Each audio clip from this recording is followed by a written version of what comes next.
Hi guys, welcome back to my vlog.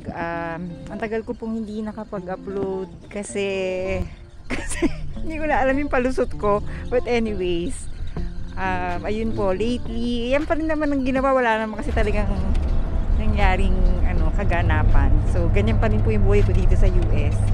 Naghakot lang kami. So, yan ang buhay namin, naghahakot. Yung iba po minsan nagtitinda. So, ganun po. Kamusta po kayo? Yan, huwag niyo pong pansinin niya. Wala lang ako magawa niyan. Hindi ko alam kung ikatataas yan ng views or ewan ko po ba.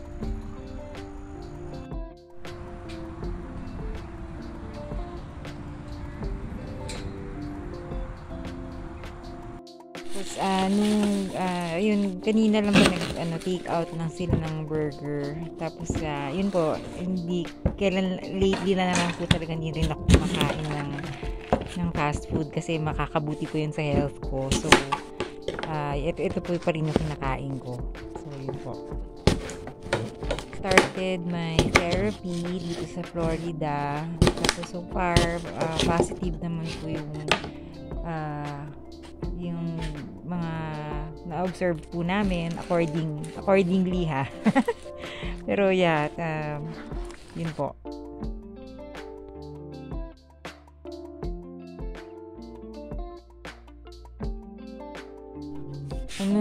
Nag-frutarian tapos biglang may pa-chocolate cake tapos may keso. Kasi 'di ba guys, ganun totoo 'di ba yung minsan nagki-crave ka kung ano-ano. Yung ate ko, sumasayaw, nagpapabibo. Po ako mag-post kasi wala pare-pareho lang naman ganun lang. Nag-isip po kami kung anong gagawin dun sa munting place namin dito sa Florida po. Finally magtatanim. Pero tinatapos po yung paano po yung mga halaman during winter, yung ganun po pinag-aralan muna namin. So yun po. Pagkasama nyo yung family nyo, yung hapunan lang tapos meron po umaalmusal na yung paalmusal na yung kinakain. Wala, nakakatawa lang po, masaya lang. Nakakamiss to yung sobrang tagal namin hindi magkakasama, yung gano'n. Lalo na si ate, kasi dito yung based yung family niya sa Florida. So, yun po. Therapy ko naman, I have been diagnosed with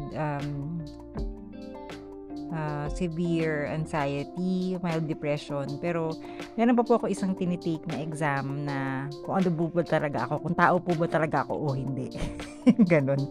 Pero so far, meron pong therapy and medication. So, yun, under medication ako ngayon, so hindi ko alam kung ano ba yun. So far, yun lang po, no? Yun. I guess kaya din matagal ako hindi nag-post kasi parang I'm trying to adjust pa. Ganun po. Yan, welcome to my office. So, na-miss ko po ito.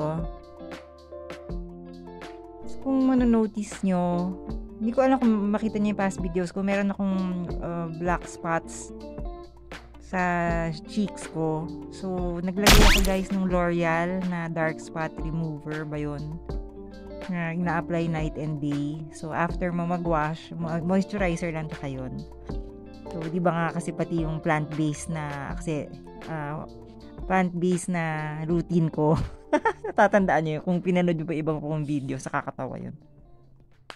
Salamat po for watching. I hope I shared enough for this post.